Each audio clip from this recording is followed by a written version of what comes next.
Hello, everyone, and welcome back. You know where you are. You are with BCHG, Black Coffee, Honey, and Grits. Yes, ladies, we are the Black Coffee. Sometimes our lips drip with honey, and sometimes we got a little grit, which I think we're going to have today, but we always have SAS class and all that ass. Welcome to Black Coffee, Honey, and Grits. My name is Debbie Maisha. I am the Sensual Energy Alchemist, Master Life Coach, and Teacher of Sensuality for Women. Hey, Instagram, Facebook, YouTube, and who else is on here? All right, tossing the microphone to Carmel. Hey everybody, I am Carmel Jean-Francois. I am a coach, fitness and nutrition coach, working with folks who have come to realize that they might be addicted to sugar and maybe even food. And I assist them in adapting a whole food, plant-based lifestyle to overcome that addiction. And I'm also here to encourage each and every one of you to add more plants to your plate. I'm going to pass it over to you, Jamika. Hey everybody, I am Jamika Anderson. I am your mental alchemist. I help you transform your life into the life that you really desire and want to live by. Look, by making sure that we build some mental fortitude and tap into our spirituality. I'm passing it over to you, Dr. Jen. Hey y'all, I'm Dr. Jamesia, the nurse practitioner extraordinaire. I'm also your mental health coach, speaker, author, all the things, and I'm 1/5 of Black Coffee, Honey, and Grits. Passing it to you, Shelly. And you guys, I am Shelly A. Carter out of New Jersey, the CEO and founder of Housing Ministry LLC. In that space, I am working with people to find, fund, and monetize their real estate so that we can own more and struggle less. And today you are with the 5 women of Black Coffee, Honey, and Grits because we're going to be talking about Black women. Are you too strong and independent? This topic is something that I've been struggling with. So I don't know about you guys, and I don't even want to start. But just as a question alone, can we do a quick roll call? How do we feel? Are we too strong and independent? I'm going to say 50-50, but I have to pick one, right? So I'm going to say yes. I'm going to say yes. I'm going to definitely say yes. I'm going to say yes. What about you? No. Okay. I know she was going to say no because we were going to say yes, but she said no because she believed it. I'm saying no because I believe it. Look. Well, hopefully you do believe it, but there's a lot of conversations going on, and I heard a video. I've shared it with you guys. We got one video and one speaker, and we'll get into our own feelings as we get through this. But you got one speaker, male, saying, ladies, it's your time. The men had our time. You know, we did everything. You were here. You were a second-class citizen. You couldn't even vote. And it's your time to step up and stand out and show out. Then there's another one where there's a woman and she's speaking to, I believe, this Mormon faith where she was in business, running a business, being the head of the business, but not owning anything, not being given any real rights. And after 25 years of marriage, and what she describes, wow, I couldn't say that out loud, as a luxury lifestyle, being able to do everything she wanted, this woman wound up in her car because she had surrendered herself to her man. And when he decided that they weren't going to be married anymore, there she was with nothing because she did what everyone said we're supposed to do. You know, be feminine, be soft, let the man lead. And it left her with nothing. Ow. Mm-hmm. So, you know, so I can say to you guys, and I confess freely, I've been struggling because I'm saying, okay, Shelly, are you too strong? Are you too bossy? Are you, are you going to let your guy lead? And when my first husband and I broke up and I said, we're not together anymore, everyone said, what'd you do, Shelly? They didn't even ask me questions. They just assumed it was me. You're too strong, you're too bossy. You must not have let him do what he was supposed to do. And here we are, number 2, and I say, okay, I'm gonna be more gentle. I'm gonna sit back. I'm gonna let him lead. But on days when I want stuff done a particular way, that's just damn painful. And I want to throw out in the world where if things need to get done and we as women are seeing gaps, is it criminal for us to step in, especially when it has to do with our lives, our livelihood, our children? Why are we getting beat up for stepping in and filling in a gap? It's a gap. It's a big black hole.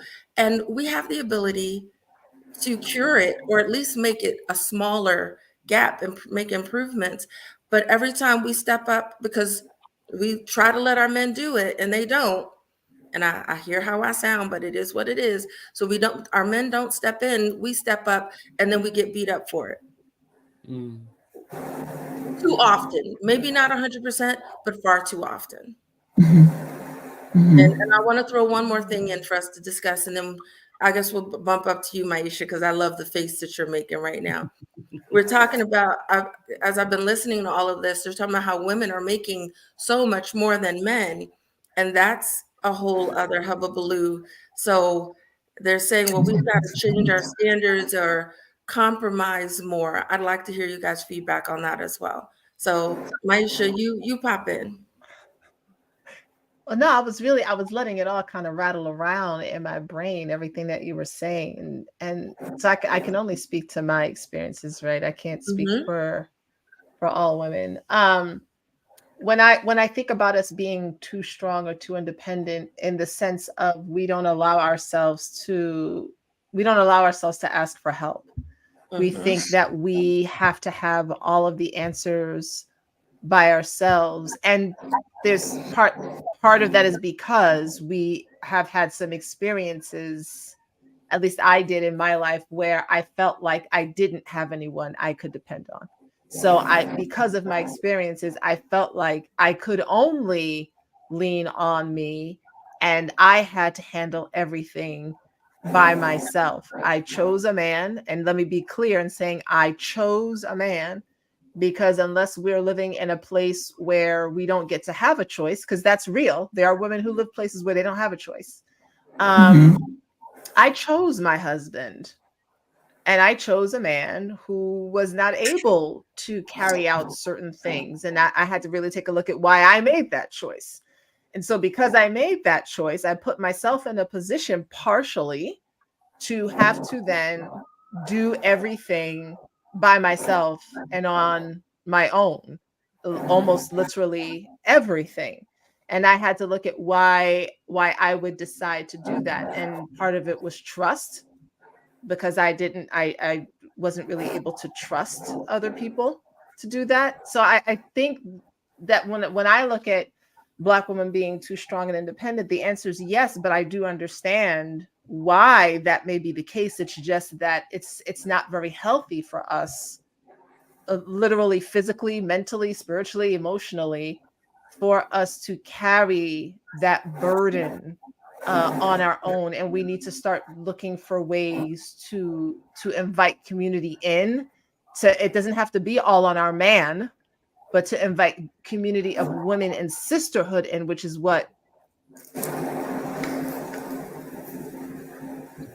So that we are not carrying this burden alone. But right now, as it stands, I think that as Black women, we do far too much on our own, and don't allow ourselves to fall back and let someone else assist us.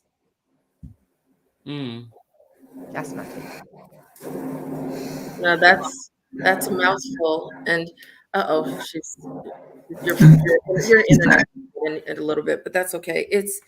It's the community that I love. I heard something that I don't know is factual, but they said women live longer, not because of our sisterhoods, because of our relationships. Have you heard anything like that before? Yes, we do live longer, in part because we have that type of community. And it seems so humorous when it's delivered, but it's really not funny. And not when you get down to the nitty gritty, right? So what about you, Dr. J? It's interesting because I don't know who practitioner is. Her comment, can somebody put her comment back up? It says she had to explain this to someone she's dating today. I've had to self-soothe and swift protect for many years. It's now hard to let my guard down and trust someone to protect me. Mm. I am 100% Wow. understanding of what she's saying, because I come from a long line of strong Black women. And let's be clear, in my family, in my lineage, it was like a badge of honor.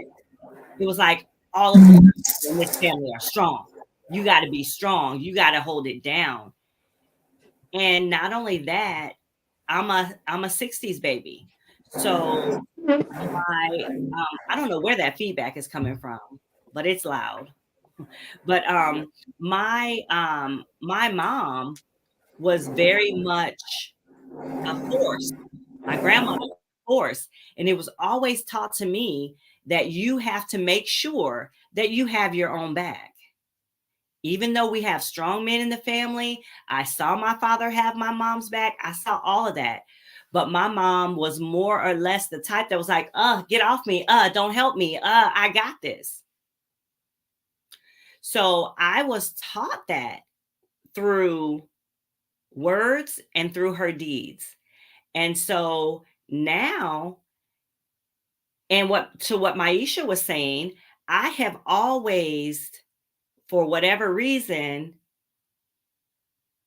attracted men that I knew I needed to be strong, period. I did not commingle my money. I know that sounds crazy, but I did not commingle my money. I never looked to a partnership as a true partnership. I always kind of was like, hey, no matter what, I'm going to be good. And so to hear what we talked about earlier with the young lady who was like, hey, I'm going to let my guards down. And now she's living in her car. Then I hear my mother saying, see, you ain't supposed to let your guards down, right? But on the other hand, you're lonely. You're by yourself. You don't have good partnerships with men. You're so strong that you're masculine. So where's the balance? I think that, yes, we are too strong. However, I think we still need to be smart in picking our partners or being chosen by a partner. However that pans out, I'm still learning. I'm still learning. I still have my stuff. I'm very independent. However, I do understand that sometimes I'm too strong, and maybe to my detriment.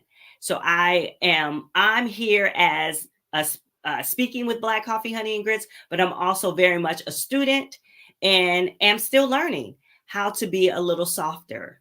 That is why it's important to have women like you around, to be in courses like Maisha's course, Jamaica's course, to have more plants on my plate, whatever, learn how to be savvy with my finances so we can share the knowledge with our partners and all of those things, right? So yeah, we're strong, but I also know that we have strong men who can hold us. We just have to know and be open to letting them in.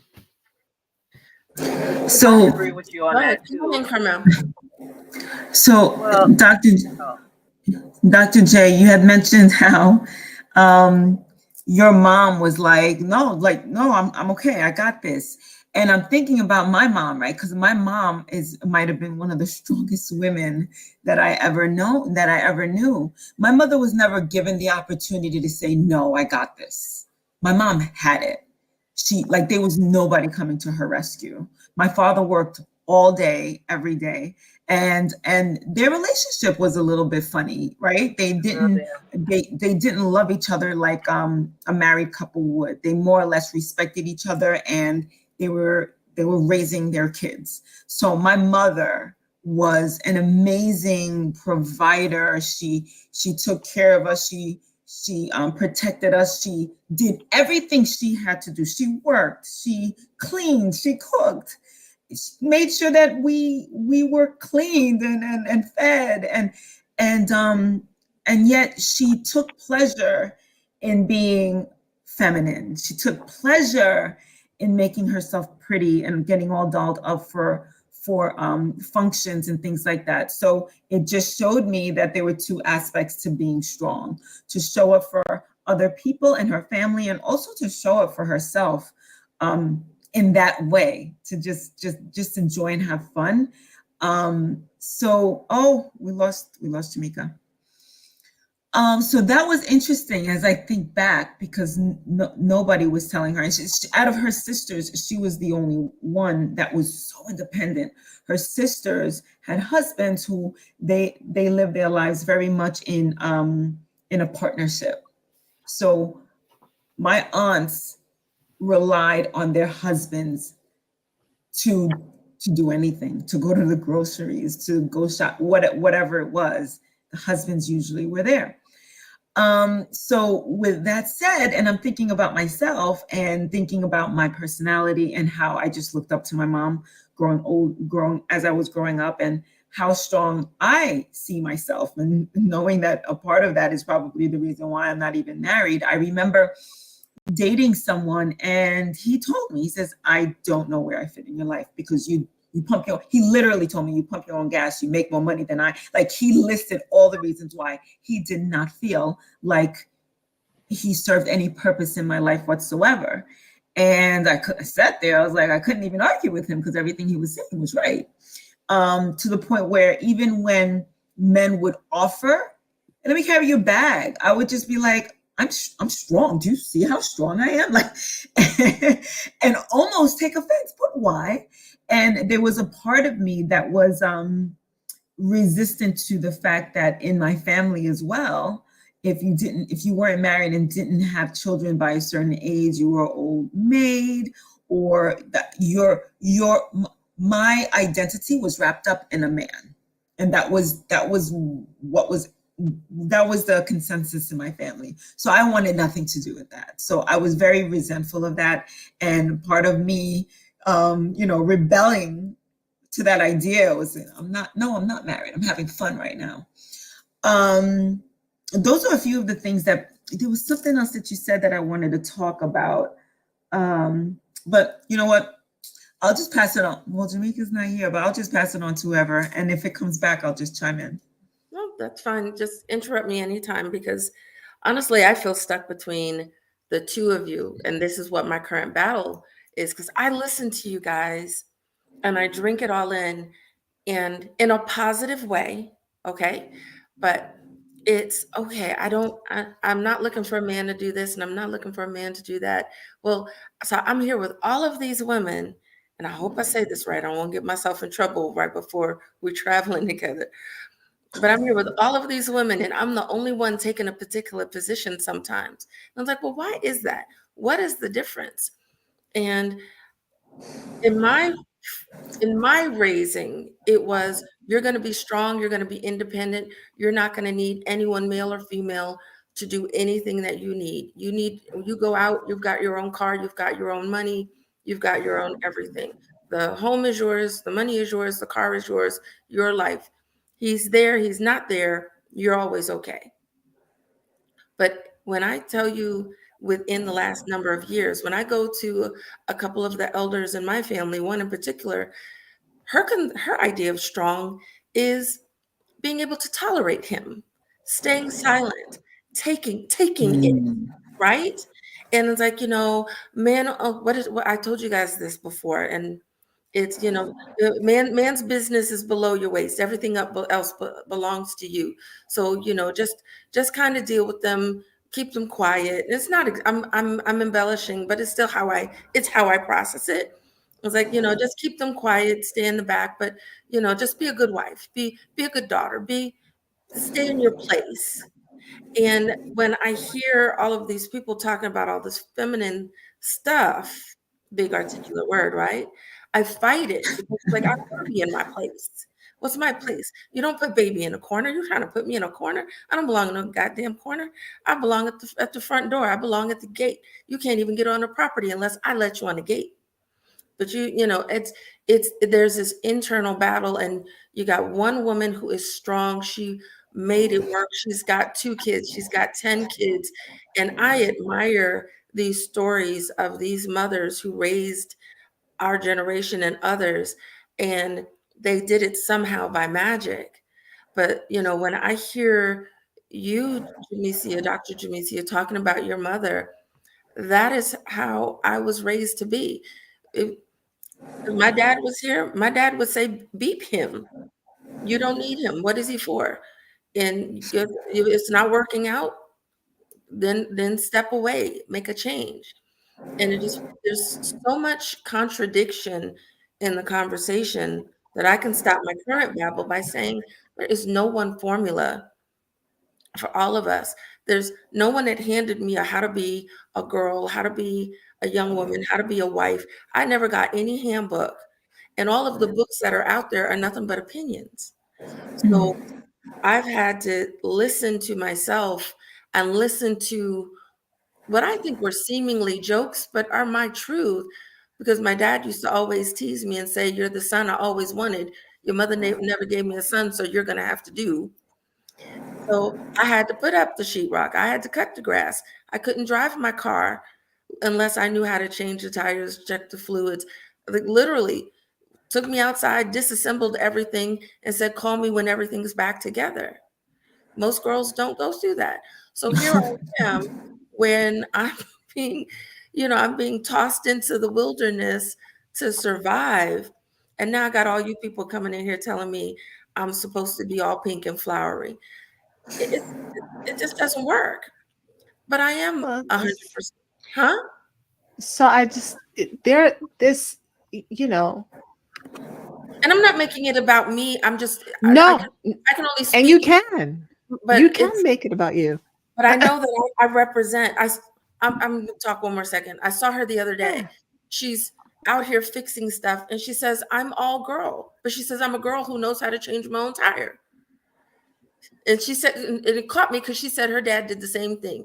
Took her outside. The tire was on the ground. Said, "Here's the keys. When the tire's on the car, come let me know." And then he went in the house and left her outside. I was taught how to change my oil, check my oil. I was taught how to check my oil. Yeah, Well, so there's this idea that again, and first of all, I don't pay a lot of attention to social media because there's a lot of foolishness and fuckery on there. absolutely. And there's this idea that being feminine looks like femininity, which is not the same thing.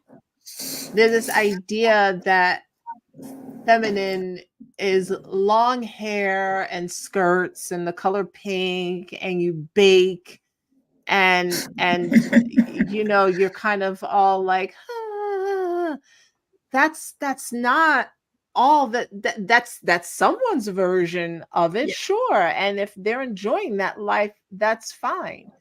But there are whole classes of warrior women who were feminine. So this idea that one cannot be feminine and wield a sword, or Right. feminine and change a tire, or feminine with short hair, or feminine and make six figures. I don't, at this stage, I was taught that, like a lot of other people were. I mean, I was given the Disney princess spiel for sure. And I think that clouds our judgment. So when I look at what it means to be feminine, first of all, I'm not or strong or anything. I'm not looking at anybody else's version of anything else, because someone's experiences are going to lead them to act a certain way or be a certain way. And I don't have those experiences, right? So I'm a very strong woman. And I have not allowed myself I have not given a man space to show up for me, because I was also taught by my father to do for myself. He was very big on do for self. What he didn't realize in that lesson, and I understand from his perspective why he would want to teach me, his eldest daughter, those things. But what that did was set me up to choose men who could never do for me. So I was always putting myself in a position to do the thing that my father taught me to do, which is do for self. Right. Yes. And so then based on my mother's experiences, I realized that hey, ladies in my family, if y'all watch this is just the truth, y'all. The women in my family don't really like men. They're not mean to men. They're not nasty to men. They have, several of them have been married more than once. They cook, they were there, but they don't trust men. Men are like these children that you have to kind of show how to do things. So there wasn't a real high level of respect. So there's not a high level of respect, and I need to do for myself. Who else would I marry but a man who I didn't really have a high level of respect for, and who then I had to always do for myself? And so some of that was conditioning. And now it's on me. It's the conditioning to decide if I'm going to accept that conditioning or not. And I have chosen at this stage in my life, and it is very difficult because it is frightening. And we have an anonymous question I'm going to ask, because now it clicks and it leads into it. It is frightening to now accept, okay, let me do the trust game. Let me put my arms like this and let me go back and let me trust that he's got me. Because otherwise, why would I be in the relationship with him if I'm just going to do everything by myself? So the anonymous question is, do we as women feel the need to be so strong with men because we're afraid to fail? I'm going to say yes. Wait, say the question again.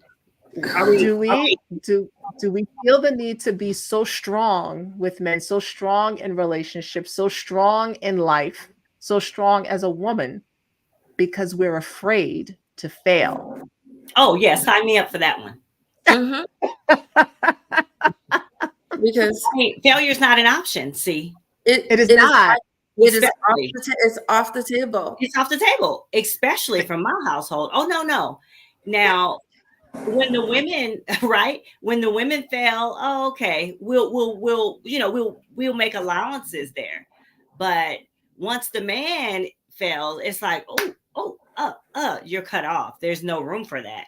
But I understand where you're going with it, because for me, Maisha and Shelly, I'm at a place now where I struggle with letting go. I struggle with even showing vulnerability that I want to show. Like, it's like, I want to run to y'all and show y'all my vulnerability first, right? My girlfriends first before I even show the man, because in my mind, I'm like, okay, he's not going to understand, or he's going to see me differently, or he's not going to be able to hold me, or he's going to say something stupid or whatever. So that's where I struggle. And I'm finding now that, okay, I want that. I want a partner that I can fall into, that I can be soft with. We want it, but I don't know. We want it, but I don't know. Yeah. I gotta tell you, I'm more. I've got 1.5 leg over. I think I'm getting there. I'm serious. I mean, and on top of that, I believe God has sent me a strong man, and I'm open to it. So, I have had strong men present themselves to me and actually been offended by that. I've told you guys this before. Why are you telling me where you live, where you went to school, what you drove? I don't care about that. What that got to do with me? And I recognize now that this independent me, that's what that was. Yet, if I'm talking and running my mouth, I would say that that's what I wanted. What they brought to the table is what I supposedly wanted. But Dr. J, like you said, why are you choosing these? I'm choosing these men because I've been programmed that I don't need a man for that. But I say I want a man, I say I want a man, but if I wanted a man like that, I would have gotten a man like that, except for I was inside my lie and inside my confusion. And I still wind up, I've got someone who works and earns, but I still handle things. And I don't want to say anything additionally that would be taken negatively about my husband, but that stereotype where the women's got to make the doctor's appointments and we've got to handle everything. He'll pay for it, he'll do it, but I gotta make all the arrangements. And I find myself a little resentful because my dad did everything. And I'm like, what do you want me to do that for? I don't do that. You don't make my doctor's appointments, so why I gotta make yours? It's what That was wow. me. Sorry. Oh, it's what I signed up like for. an agreement. And I recognize that it's what I signed up for. I signed up for that. That is who he was, and he's being him, and I'm being me. And it's not just social media, Maisha, that is laying these things out. It gets talked about, right? Because that's where we have most of our conversations. But it's everywhere. It's in dialogue. It's in our families. It's in every woman within our age group, plus or minus 10 years, whose mother or father says, you're not married, so your life must be no good because you're not married. Your life must not be no good because it doesn't fall into this little stupid box that someone somewhere designed. But why are we in boxes? And to get back to it, if we're saying Black women, are you too strong and independent? I'm not going to change my answer, but who defined what strong and independent is? If I'm alone and I'm single, and we get into, I am going to go ahead and share because I feel like it. We get into these tussles because I know how to do things. And I have to remind him, I am about to be 55 years old. We have been married for 14 years. Before I knew you, I had to do this stuff on my own.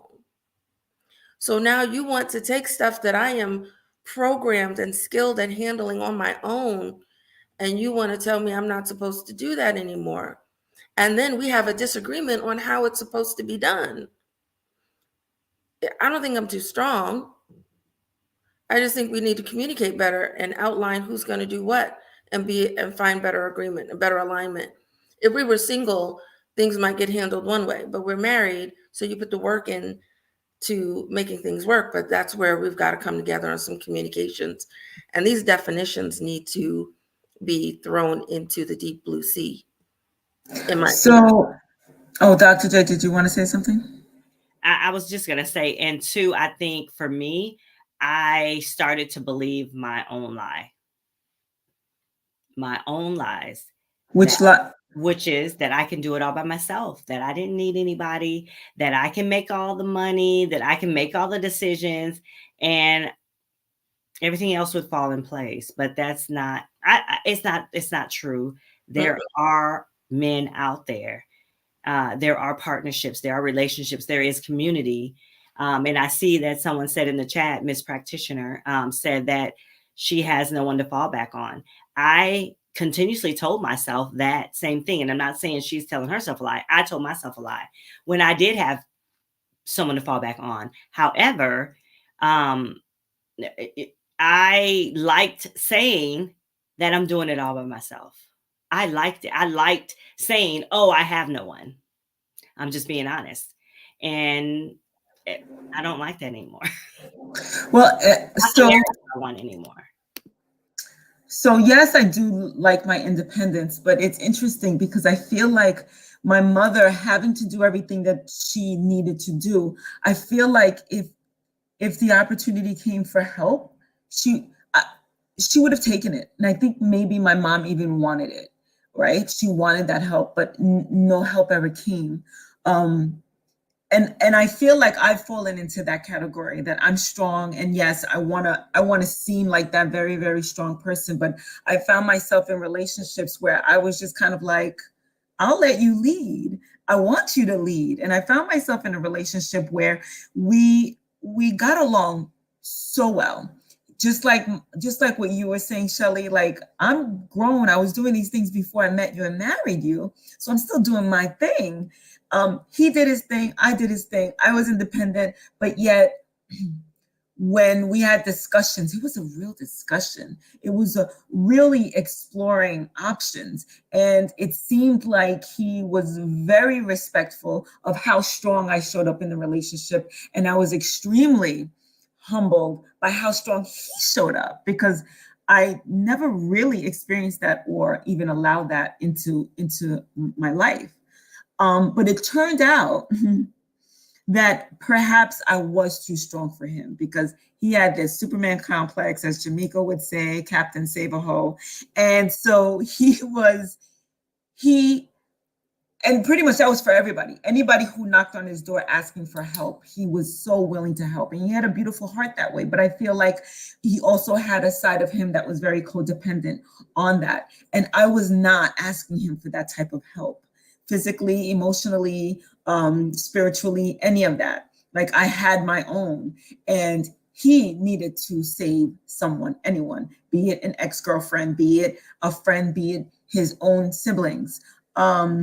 And in that regard, for the first time, even though I had found somebody that I felt like I did not have to put up this strong front, even though I felt like I found somebody who I can let in and help me with the things that I wanted to do, like putting up a bookcase. I have no problem with assembling a bookcase. And he was just like, that turns me on. So he was not threatened by that. But at the same time, he would be like, listen, you want that done? We can hire somebody to fix that for you. So he had those options available. And for me, it finally felt like I can breathe and not have to be so strong and do everything. And I could run things by him. And he was one of the first people that ever told me, no is a full sentence, right? No. And I was just like, wow. So I feel like, sometimes we're that strong because we have to be. But sometimes we have to kind of like sit back and say, do I have to be this way right now? Are there people around me? Do I have the resources where I can just take a deep breath and not have to give my all? Yeah, that's I'll chime in. And this is so silly, but it's what you make me think of, Carmel. I told you guys that I used to hang out with a couple of guys, my cousin and I. They handled everything. They had the money. They did all the things. And I snuck off one night during dinner and prepaid the bill. And to keep this short and sweet, I was told not to do that again. I did it. They couldn't undo it, but it was, and it's, like I'd gotten a big check and they handled everything all the time. And I just closed the deal and I was just busy being bubbly, ignorant Shelley. And yeah, so sometimes we've got to let the men be the men. What'd you say, Maisha? I said, I would say, you were looking to be giving, not realizing that giving also encroached on their own personal feelings of masculinity, but your intentions were pure. And I was go ahead. No, I was gonna say, you're right. That's it. You're right. Yeah. I think a lot of this comes down to when I hear these conversations, I'm always looking at the layers of things, and what I hear underneath it is trust. It's not an issue of being strong or independent. It's an issue of trust. Do I trust that this man is going to show up for me? Do I trust he's going to be there for me? Do I trust he can handle all of me? It's really an issue of a lack of trust. And we want to trust, like Carmel was saying, it's like this, I want to give space for someone else to do it because we really do want that. But then but I don't think I can actually trust you to do that. And so now I'm going to do it on my own. And my mother was someone who she would say she needed help. She would kind of complain and be really passive aggressive about it, because we're really good at that as women, not being honest about what we want and not actually saying it, but kind of stomping and moping and being a little toddlerish about it, hoping that someone reads our minds and gets the message and just does it for us anyway, because they know what we really want, but we don't say it. And so are you in my head, Maisha? What's happening? I have been, and so we're passive aggressive about it. My mother was very passive aggressive about it. She wouldn't ask for help. but you should know she needed some. But then when you went to give it, it was kind of like, I can do this. What are you trying to say about me? Lady, listen, I don't know what is happening here, right? And so we have to make a decision if we are going to, kind of to Carmel's point, if we're going to be like, I'm so strong, I can handle it. And then dude is like, fine, you got it. You said you can handle it. And be like, I can't believe he's actually going to let me handle it. Because you said you can handle it. No one is a mind reader. But there's still the other side. There's the other side when you do lean into someone to handle it, when you do surrender. And I'm shifting us a little bit, but it is worth saying out loud that there are shelters full of women who surrendered, who wanted to let their guy, not just abuse. That there's more stories in the world than that negative, that hard negative. But there's just, we gave in, we're going to be here with our guy, and it just didn't work. And I still have that hard time breaking up with the fact that I do know how to do it. You know how to do it. We can get it done ourselves. And I just wonder, and we're going to have to let Jamaica in since she's back in, but is it so criminal? Why is our ability to take care of ourselves criminalized? And Black women in particular, they are putting us in a category as if we alone are destroying America. We alone are single-handedly, our umbrella, destroying Black men but there's a situation. Go ahead, chime in. Well, I have to say that I don't agree that we are criminalized. As a matter of fact, I think we're pushed forward. I think we're celebrated because we're looked to as stronger. I think that we've always gotten praise for being strong Black women. I think that we have accepted it. And so then we start championing that. And then we start thinking, oh, we're bigger, we're better, we're stronger. And then we are not. So I think both are true, because this is where it comes into. And I think both are true. There has to be some harmony. Right. That it's in certain places and spaces, depending on your family. And some families, it may be you're supposed to sit back and let that man be what the man's supposed to be. And why are you doing all of these things, right? As though we're responsible now for all of his self-esteem, which Black men have their own work to do around those things.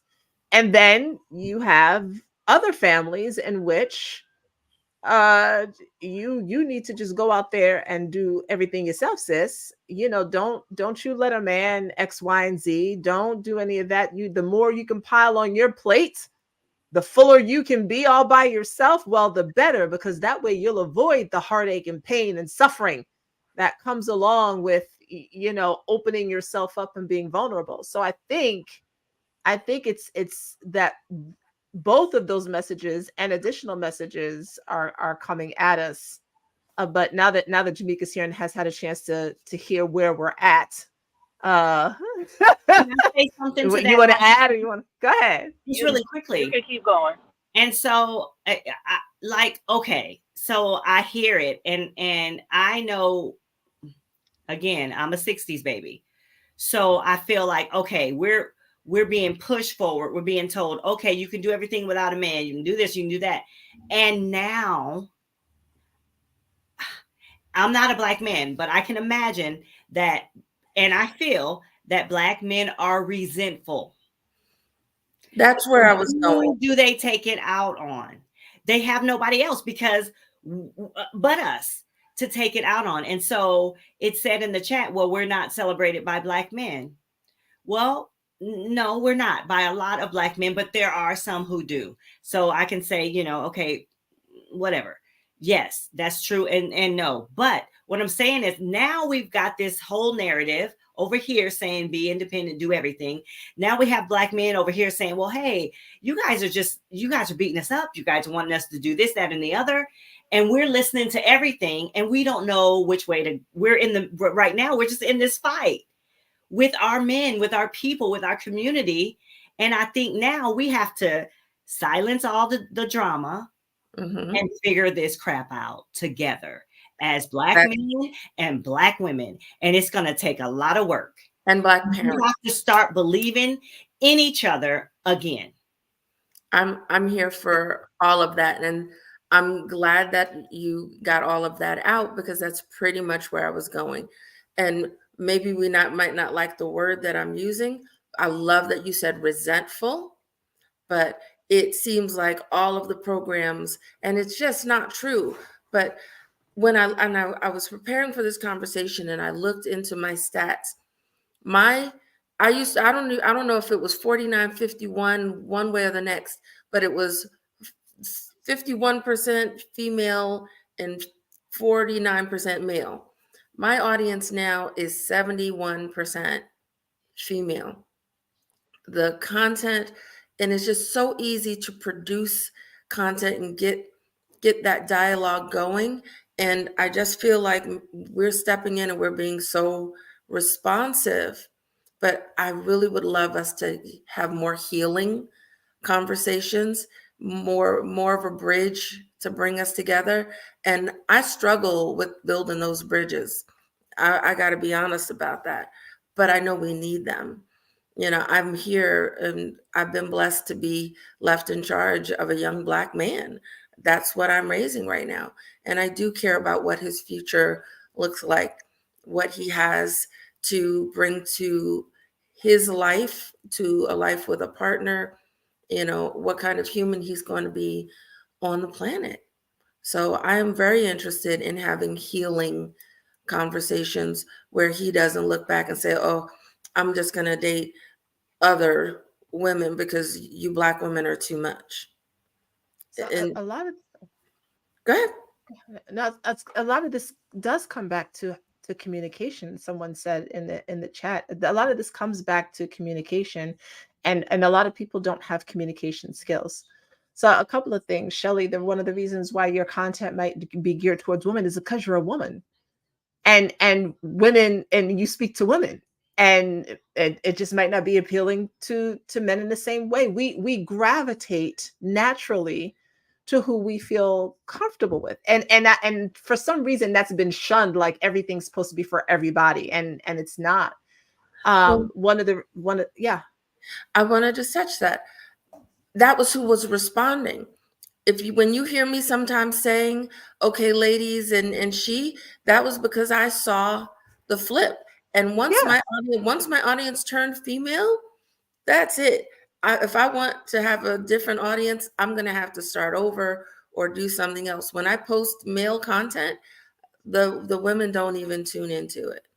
Right, because there is a difference between men and women, and we live in this. And one of the reasons why this conversation gets so jinky is because there's something that keeps telling people that we're all supposed to be the same. We are not all the same. Men's brains are different from women's brains. Things work differently. I made all the doctor's appointments in my house. Why? Because generally I was better at multitasking than my husband was. I was better at the details than my husband was. I tried to have him do all the bills because somebody said the man's supposed to handle the money. The man couldn't do shit with the money. He sucked at handling the money. And it took years for me to say, you know what? That's just not his strong suit. Right. But we don't have conversations. We make a lot of assumptions.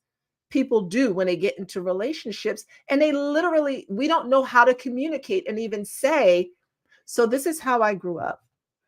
And I have this idea of what it means to be strong and independent as a woman, but I'm looking to shift that. What are your views on it? Like, that type of deep conversation does not enter the equation. So then what happens is, if I'm, in my car or my car is sitting and the gas tank is going on E, what do? I sit and go, I can't believe he's not filling up my gas. I know it's on E. Like, do I have to go and do it? What's the point of me having a man? How come he's just not going to go do it? But I never had a conversation with this man to say, hey, look, There are some things that I used to do that I kind of just really don't do anymore. Are you okay with doing them now? Why can we not have that talk? Hey, the desk I'm using right now, I put together myself. Come hella high water, I'm doing it again. I don't want to. I don't want to put together another motherfucking thing. I don't want to change a tire. I've never done it. I don't want to change oil in my car. I don't want to do it. I don't want to handle those things. But guess what? If I'm getting into a relationship with a man, I'm going to let him know. I really don't want to handle these things. But the budget and the money and all of that, let me do that. Not because it's a trust thing, just because I'm damn good at it. You don't have to worry about all those little details. I got you on that one. So, why are we not having those conversations? Okay, so then what's the definition of a strong woman, right? Because I can do all of those things, but then I can't talk to you. So the fear of having a conversation and the real conversation that might follow is so scary. But there's the strong Black woman, the woman that's able to initiate a hard conversation, because it's not always easy. What if I get some backlash from him? What do you think this is? And I'm like, oh, well, I don't want to put that bookcase together. Well, I'm not paying anybody to put that bookcase together. I'm not doing it, so you better do it. Like, what's the conversation that follows? And then is there an argument? He's not the man. He's not the man. So he's not the man. But right. I'm not strong enough to admit that to myself yet, Maisha. Right. And see, so here's where we are, and that's the real. I don't think I want to be alone. I don't want to be alone, so I'm not gonna have the conversation, and I'm gonna just kind of let it play out. Go ahead. What I want to add to it is that, like, I kind of agree with all the things, and that's why I believe that as women we are not, as for me, the way I see it, I don't go with the societal norms of a strong Black woman, because I feel like it's a facade and it's a character that someone created, and then we all just took from it because you saw your mother do things that she didn't want to do. She got it done because she could get it done. Just because she got it done doesn't mean that is something that every woman wants to do, and that made her a strong woman. That was you as a child looking at a perspective of a mother, and your idea or your thoughts is that all women should be like your mother, which is a problem, because now you have all these false ideas. And again, it goes back, my biggest thing is it always goes back to communication. But number one is the communication that you're having with yourself. And what happens is most of us are not even dealing with our true selves. We're dealing with these perceptions of what people have told us we should do, we should look like, we should sound like. And until we quiet all the noise, we're never going to have what we truly want, because we don't even know who we truly are. And I think that that's a big thing. And then when you have true strong women, strong Black women, my version of that was the woman who could say what she will and won't do. The woman who could say, I don't like how you're talking to me. I don't like how you're treating me. Not the physicality of a thing. She being able to fix her own car, she being able to pay her own bills. Like, I think that those things were necessary to be taught, whether it been from your father or your mother. Because I hear a lot of society say, when you have people on these different platforms, well, Black women don't like me, Black men, and they don't this, and they don't support, and they don't all these other things. And they had these single mothers who pushed this idea, and it's like, no, because the person who taught me to be a woman and to stand on my own was my father. So the same person who you are, you know what all men do and say and want and whatever else. And when you come to your daughter, you teach her not to fall for someone like you. And so then that little girl grows up, and now you're dealing with those versions, right? The women who you deal with, because it's all your own reality that you create. So you're dealing with women who you kind of sort of don't like, who feel as though they're too strong or too, boisterous or whatever else. You're dealing with those people because of yourself needing to deal with some shit that you got within you. Like, the type of guys that I deal with is, and that's why, even, and I don't want to go too far off, but like when people say all Black men are blah blah blah blah, I'm like, no, I've met some spectacular men. I've met some emotionally intelligent men. I have dealt with some men who really have themselves together, and they will allow you to be in your feminine energy, and they will also allow you to speak your voice. I deal with guys who, one in particular, who's like, I don't need you to change and shift and morph this into something that you think I need. I chose you because of who you were when we started talking. You know what I'm saying? And you need to always choose you first. And as long as you're choosing you first, then we can deal and we can co-create, because you know what you need, what you want, what you desire, and I can speak for myself, but we have to be able to communicate. But that communication is difficult to have when you've been a child, and as an adult you're still coming from a child's mindset, and your voice isn't strong enough for yourself, because it's, oh well, what is everyone going to think, who cares, but it's that's easy to say, but it still is a process, because you're trying to unravel 30, 40, 50 years of people manipulating you, people trying to get you to do what they want you to do, people trying to get you to fit into a box that, or a cookie cutter whatever woman, that they themselves don't even understand, because they're just looking at a perception. Your mother was just that what you view from her was just a perception of a woman, but you don't know how she was with a man, with a husband, with a friend, whatever. You just saw the mothering side of her. And that's what we take into all of these relationships or whatever else, is versions of what we have seen. So when, again, just as a full circle and come back to my point of view, I don't think that we are too strong or too independent. I think we have to have interdependence so that we can know who we are, we can focus on who we are, and we can become the best versions of ourselves. However, until we get to that point, that idea of being a strong woman is just a facade. It is not the true strength of who we really are, and it is just a forceful side, not the powerful side of us. And that's why we're so tired, because we keep trying to tap into and be forceful on things and ideas and stuff that do not serve us. And so we're doing more of a disservice to ourselves as women than what we really should be in, the vibration and the lane that we really should be in. And I digress. I just Thank want you. to I jump thought up you and down and be like, I thought you had nothing to say. like the She one said thing, the she one needed a minute. She had her minute, and now she the one dropped it down. the one piece I wanted to touch on was the not knowing ourselves. I think a lot of us gauge who we are as women against the women we've seen. So we have Mhm. no idea who we are. We know who we're trying not to be. Right. Yep. So it's like, oh, I saw my mother go through that. I'm not going to do that. I'm going to do the opposite. Oh, my grandmother went through this. I'm going to be the opposite. We have no idea who we didn't even look at that and say, to your point, Jamaica, like, what led her to those conclusions that got her Mhm. into that relationship? And it's funny because I was having this conversation with my son earlier, because we were talking about food and things, how like something like that is passed down. My grandmother locked the refrigerator because she came out of the Great Depression.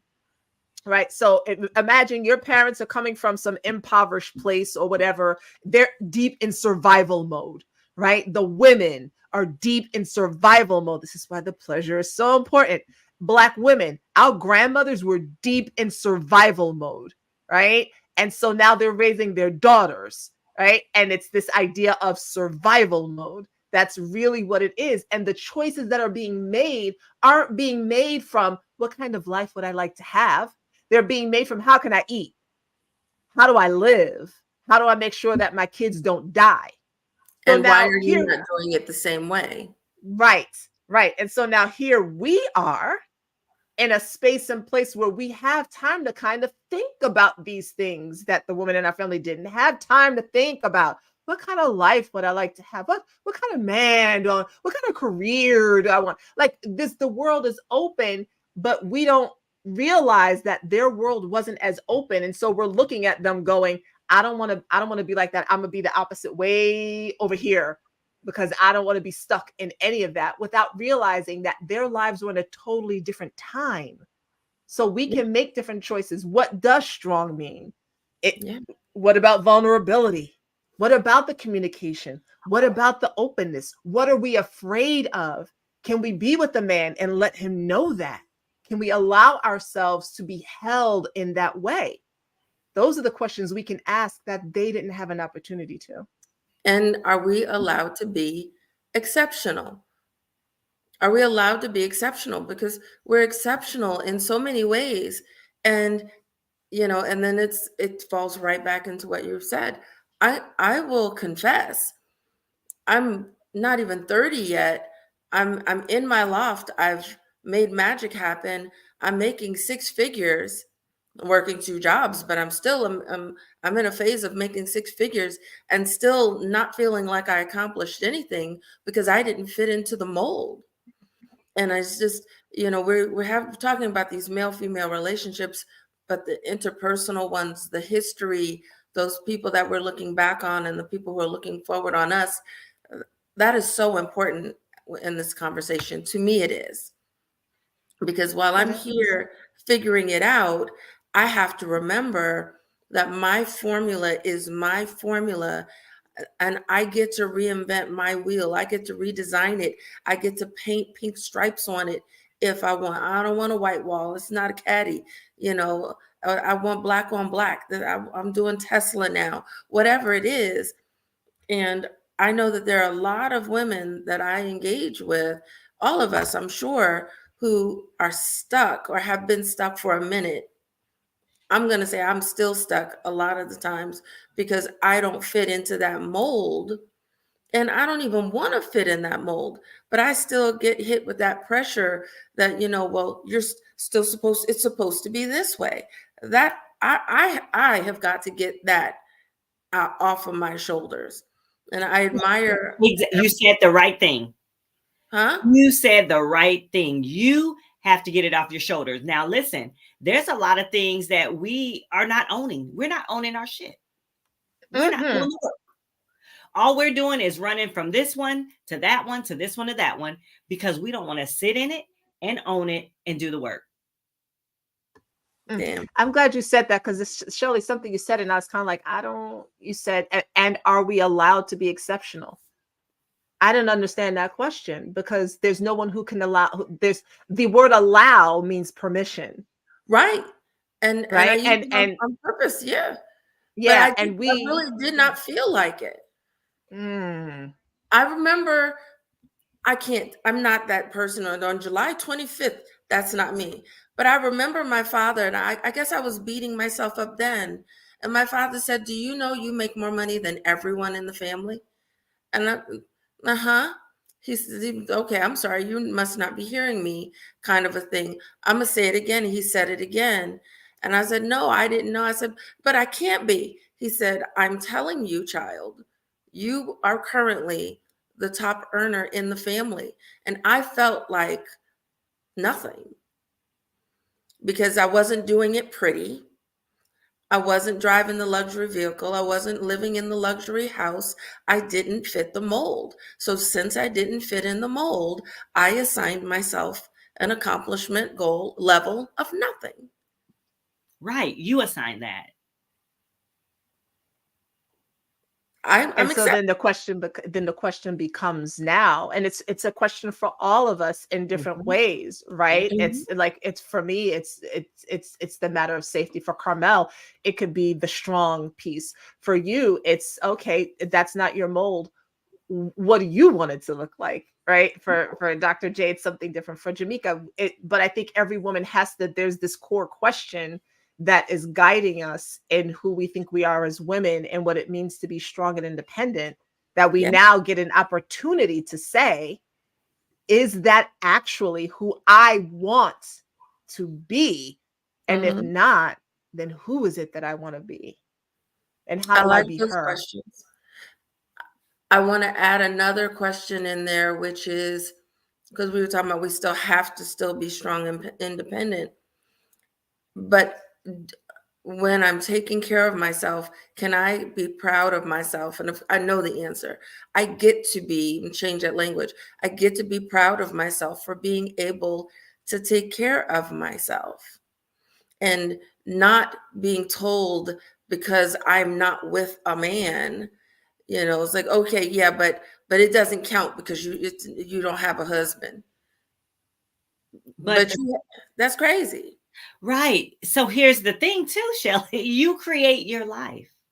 Of course we do, but there's a lot of us who still have these other voices in there. Of course we create our own lives, but there's the influences that are coming at us left, right, straight ahead. You sit down and say, okay, oh, I see an obstacle, I see an influence, I see some BS. Let me go that way. But there's some over there. This is constant bob and weave that we're in. I think for me, the big deal is just recognizing, and this is not new, I'm talking about it like it's new, but recognizing that we are not of the same mindset.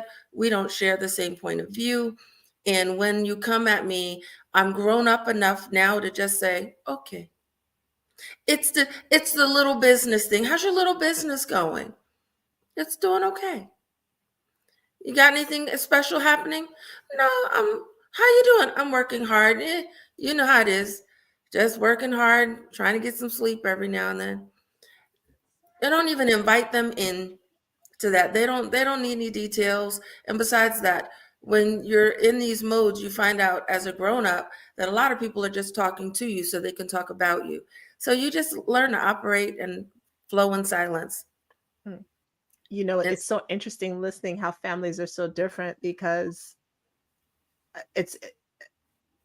and I said this to my brother once. I said, there's not one person, not one family member has ever come to me since my divorce. Like, this is what I talk about, the man piece, has ever come to me and said, are you dating? Are you seeing anyone? What's going on with your love life? Is there anybody for you? Like, whereas in Carmel's family, it might have been like, so where's the man at? In my family, that is never a question. No one ever asks how you are. It's not a thought. It's a very interesting dynamic to live within. That's why, like I said, it's like no one's mean, but clearly y'all don't really like the men. And I know the experiences that some of the women in my family have had. Right. So they've had some adverse experiences. They've had some really heinous experiences that have affected how they view things. Now, even if I hadn't had some of those experiences, and unfortunately I did, let's say I hadn't, right? And I grew up with these women around me who are raising me based on their adverse experiences. So now I grow up with this idea of, I don't really need a man because this is what men did to them. And now, even though not a man has done anything to me, I'm taking on their experiences as though they're my own. And I'm making a decision that they're not necessary in my life either. This is also happening for a lot of women, right? They didn't have any of the experiences that the women in their family had. But because of how they were raised, they have taken that on for themselves as well. And that's a part of that pulling off the influences and going back to that question of, what do I want? Who do I want to be? What does this idea of strong and independent mean for me? And what does your relationship look like? Because the relationships we're having now are not the relationships from 25 years ago or 50 years ago. They are different. We are making more money. So, I heard someone break it down saying that these standards, these rules we have us down somewhere between 2 and 5% of the population. So, where do we negotiate or bend? And that for me goes back to the communication. So I'll tell you why I like this comment here. I'll tell you why I try not to pay attention to some of that stuff, because that has a Black woman in a tailspin. Because what you hear is 1 in 4 men are in prison. I'm like, hello, that means 3 in 4 are not. Do you understand how we think about things and say them puts us in a certain mindset? Yeah. And so the when I see information come out, I always look to see who's putting it out and why. What is your agenda on having Black women running scared? Oh, so many of us have degrees. All the Black men don't. Oh my gosh, there must not be any Black men out there. Oh my gosh, there must not be any Black men out there. And to the point of creating our own reality, I don't see any Black men out there. gosh, is that the magazine said, the newspaper said, that this said that. And look, this is why we were doing this meditation thing, because everybody's so busy listening to everyone else's voice and not paying any attention. I don't care what the statistic says. There's a man out there for me, and I'm going to go find him. He might not be in my city. I might have to move. But the idea that there's that we have, because I see some of that, educated ourselves out of good relationships. No. And this, I see the comment, this ties into the comment, practitioner. There's a strong collective saying that women should not buy a house until she is married. For example, Dr. Jamisi, are you saying just tune out the noise? I'll answer and say absolutely yes. And the lady, if you want to buy that house, go on and buy that house. You can turn it into an investment property. All right, Alma. Exactly. Well, I did answer in the comment pretty much. And that, I think therein lies the problem. I do not have all the answers, but what I do know is this: we will continue to move and sway in the wind forever if we don't figure out what we want, what we need, and what we desire, period. And if we are so moved by other people's opinions and by other people's thoughts and what they think, and even if we don't, and even if we're so moved by what our parents did or what our sisters doing, brothers doing, or whatever, then we're never going to, I don't think we're ever going to feel settled in any way. So I say, yes, meditate, tune out, journal, whatever you need to do. But I do not believe that we're so strong and independent that we cannot be with Black men or in relationships. I don't. Agreed. I think we can do both. I think we can be strong and independent and still be in partnership, and we can still lean on our partners, and we'll kick in when we need to. I don't think there's any, like somebody said in the chat, a cookie cutter way of doing it. But we have to create what's meant for us. And just because Maisha does something a certain way, or Jamika does it a certain way, or Carmel does it a certain way, doesn't mean it's going to be my way. I may have a partner that lives state away, but we come together and do whatever as strong, as a strong Black woman and a strong Black man together. I don't think that Black women have to, like Maisha said, be weak to be feminine. I think it's dope for Black women to be strong, and we can still be feminine. So I hope I answered that question. By the way, real quick, did y'all know that Cheryl Lee Ralph has been married for 20-something years? Yeah. And that she lived in California because of her career, because her husband was a senator or representative or whatever in Pennsylvania. Mm-hmm. He couldn't move, but she had her career. But they've been married for more than 2 decades. Mm-hmm. And they just, right. They just so now. They're just together. Right. So, right. So it's really, these conversations really come down to stop listening to what 100 people are saying and look at the man or the woman in front of you and have the conversation with them. That's who matters, not what 500 podcasts are saying. Who is the person sitting in front of you? And can you be strong enough to be open enough to tell them who you are so that you can enter into an authentic relationship with this person? That's the only person that matters. Yep. And I want to go ahead. Go ahead, Sean. I was just going to say, well, hold on. I'll say it quick. It gives you an opportunity, that communication, to find out, hopefully quickly, if that person is not for you. Right. Go ahead, and what I can say is there's a couple different things, right?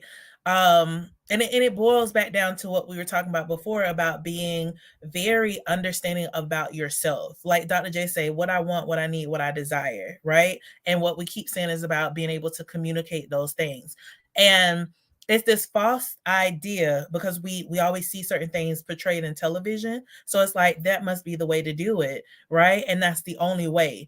And that's not it at all, because if you look at television, even just based off of what you're seeing, that one show, there's millions of shows that show so many different variations of life and marriage and relationships, and they're not all the same. But you have to understand what it is that makes you comfortable and helps your body to relax and be in enjoyment.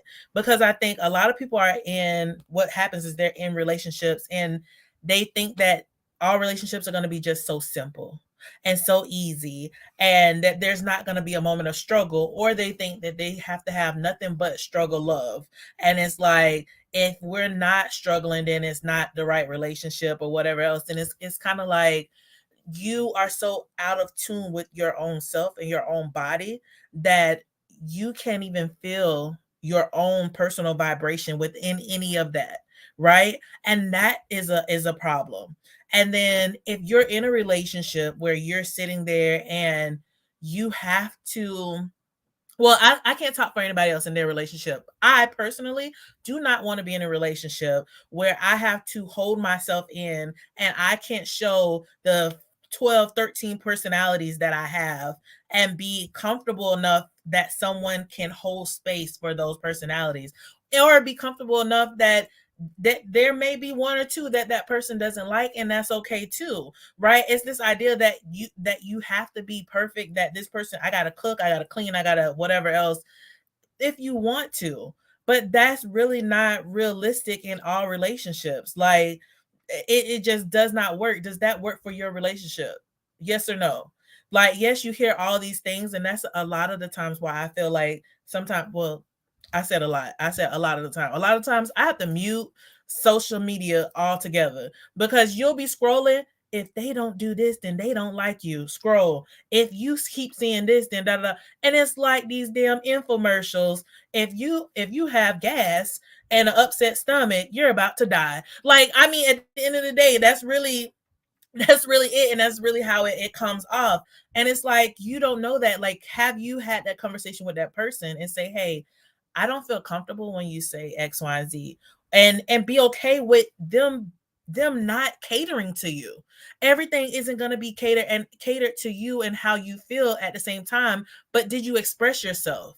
That's the strength piece to me. I was able to express myself, and even though that person didn't like how I expressed myself, I got off my chest. You know how I feel about it. And that doesn't mean you have to change, but at least I said what I needed to say.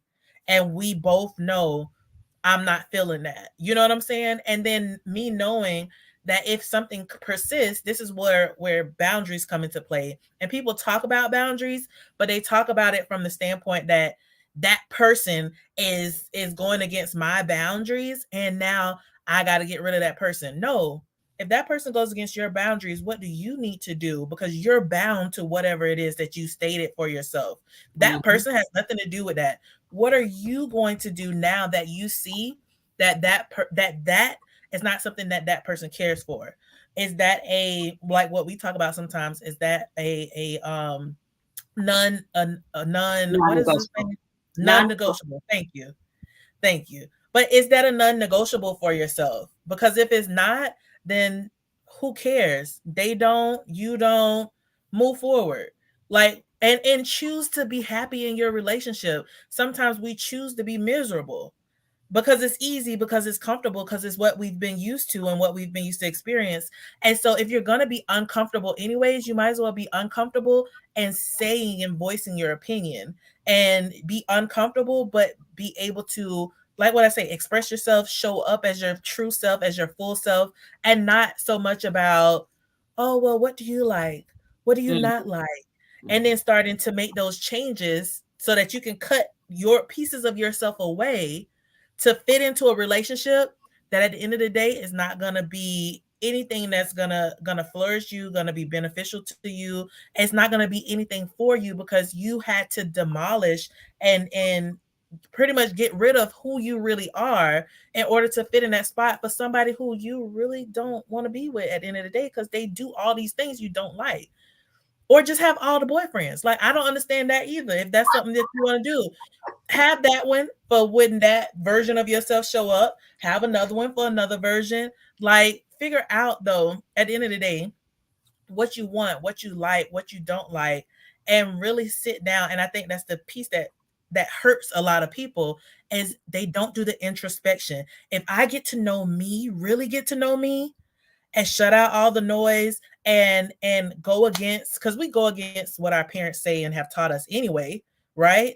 But if I really go against what it is that I don't care for, how great can I be?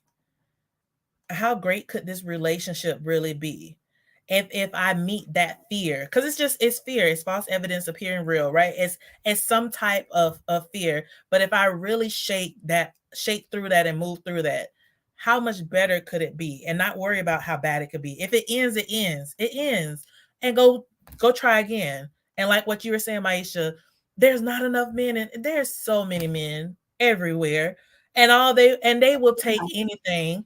I don't think I seen some meme where some guy was like, honey, you could be a 2 or a 10 or whatever the scale is, but ain't no man throwing away vagina. Like, they gonna get that too. They want that one too, the 2 and the 10. So at what point, you know what I'm saying? Move the fupa up, just say, put the fupa on his face. Like, I don't know what you guys want. Like, it's okay, because somebody out there is gonna love exactly all the things that you bring to the table, but are you comfortable with it? Or are you holding on to those perceptions that other people have told you, or what social media is doing? And at the end of the day, they don't like themselves. That's why they cutting themselves up from the rooter to the tutor. So why are you worried about somebody who's manipulating themselves to fit something that they don't even enjoy and don't like? Like, it's a mess. Let me calm down. That's why, yes, Jamaica, all that. And that's I have to put my glasses. All I got. Yes. Yes. No, but that's why you have to quiet all the noise. Yes. So you can get to exactly what you're saying. Yes. And know what you want. So you can be strong, independent, feminine, sexy, smart, and still be with somebody. And unique. And being strong also includes being fearful. Being strong also includes being scared. Being strong includes being vulnerable. Being strong includes feeling guilt. Like, I feel like there's this narrative that's saying like all these negative attributes that you just avoid them. And it's like, you're not living when you're avoiding. Period. There's nothing else to it. If you are avoiding, you are not living.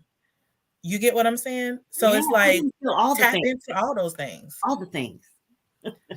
It's important to get all of those things out, though, because when we go through all of these steps that you're talking about, Jamaica, and we're alone, there's no group of women talking about anything, or we're in the dating process, or we're married and we're struggling.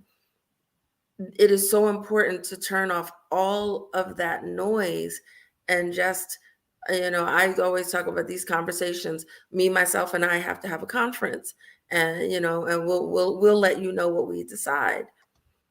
It's not about what me, myself, my cousin, my mama, and y'all think.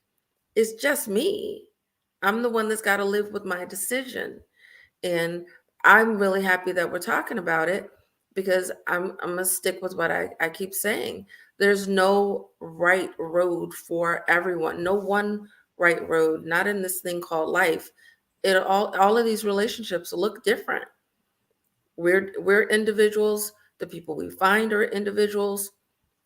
The twists and turns of our lives are completely unpredictable. How many people were released from their job this week? So, it's really, really important for us to be able to handle things. I even want to throw into the mix the men who are staying at home, taking care of the children and keeping the house going, and the layers of disrespect that go their way when they are doing a necessary job. When you look at the economics of a relationship and you say, okay, we need someone to keep our baby safe, and someone else to keep us economically safe, and then keep us physically safe. There's nothing wrong with me if she's making more money for him to stay at home, as long as we're having a respectful relationship. And I don't see him as being any less of a man because he's in that role. But again, I know I just went and threw another curveball in, but it's still all the same thing to me. You're not going to tell me I'm too strong because I happen to make more money and it makes sense for him to stay home with the kids. And I mean, I agree with you. And I think too, it is about understanding, can that person hold you? Because money is not necessarily always just this tangible thing. You know, like people talk about money and they're like, oh, like the dollars that you get. But as we see, like the government print out money all the time. They print it out of thin air. They just print it out, make some adjustments. We got inflation here, rising costs here, whatever else. None of this, all this shit is made up. Excuse my language. It is what it is. Everything is legitimately made up. However, when you're in a relationship and in a situation with someone, can they hold you? Can they, and when I say hold you, I mean, can you talk to them?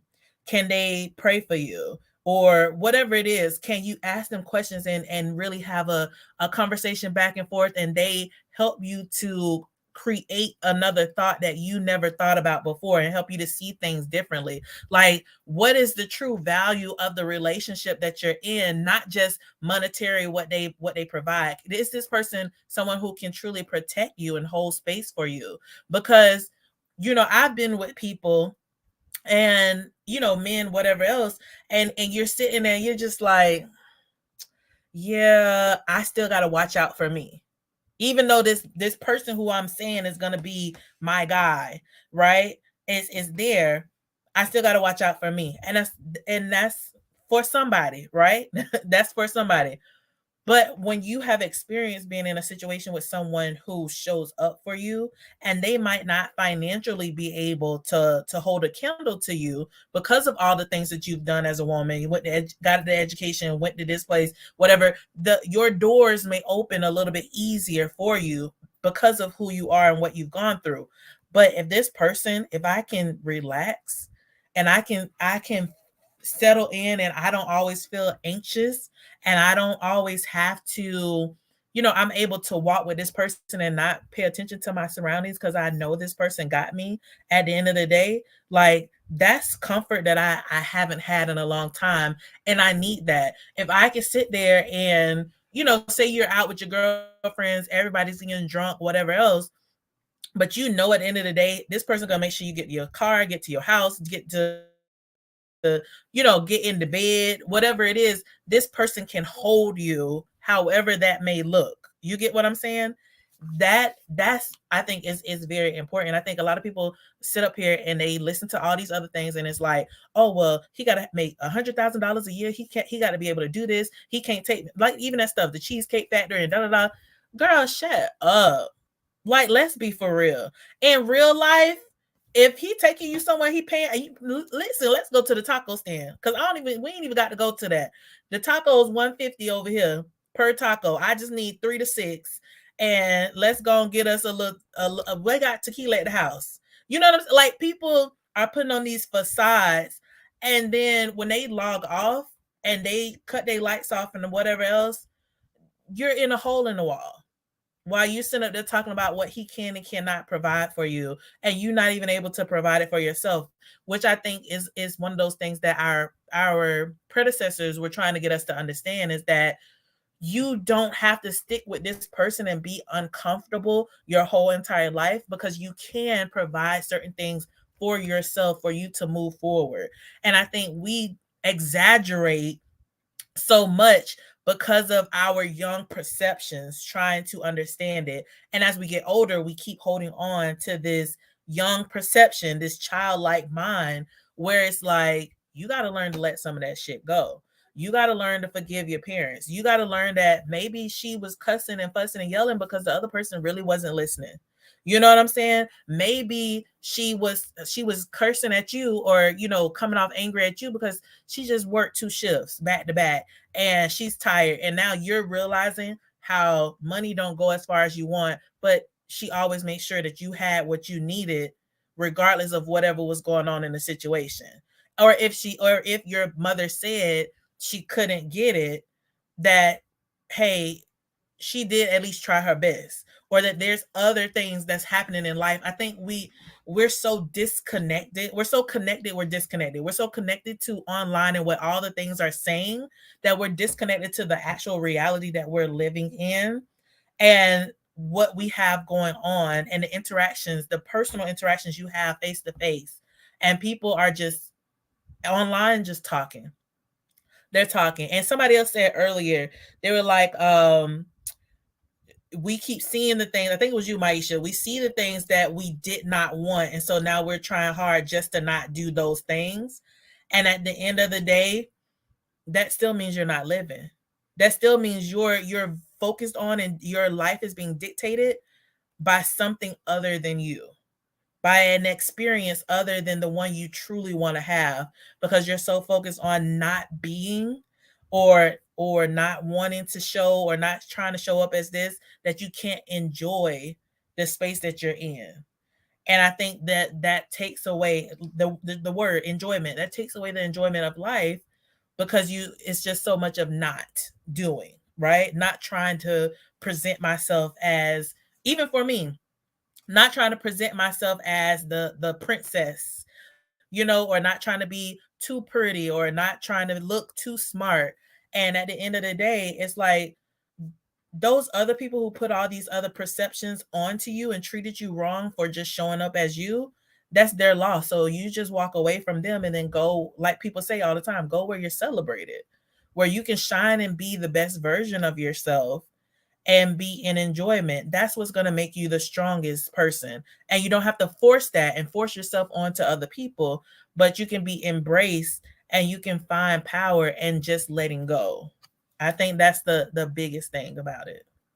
All right. I just want to read these two things because, people use these words. Like, I love everything that Jamika was saying. And I think when we talk about being strong and independent, a lot of it does come back to trust and money. It comes down to, do I trust you?